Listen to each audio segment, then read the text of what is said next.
Hello, hello, hello! At dahil Mid-Autumn Festival na po dito sa Hong Kong, simula bukas, kaya yung mga lantern store, ayan, punong-puno na po ng mga pasabit.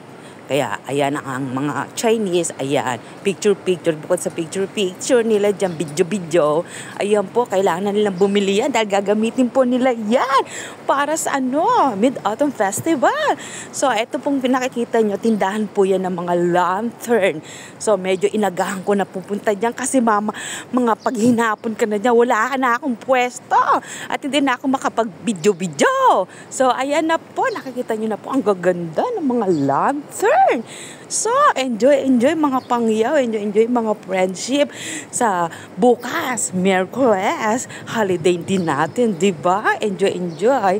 Oh, damihan nyo ng mga video-video. Pumunta na kayo doon sa mga places na maraming pwedeng gawin pa video-video. So, ayan na, enjoy. Holiday na naman ng mga yayay. Madami na naman kayong gastos. Tipid-tipid na lang kung merong ititipid. So, ayan na. Tingin-tingin na muna kayo dyan, ha? Diba? Ang gaganda. Ang gaganda ng mga lantern. So, hello, Hong Kong. Hello sa mga Chinese. Happy Mid-Autumn Festival. So, ayan. Enjoy!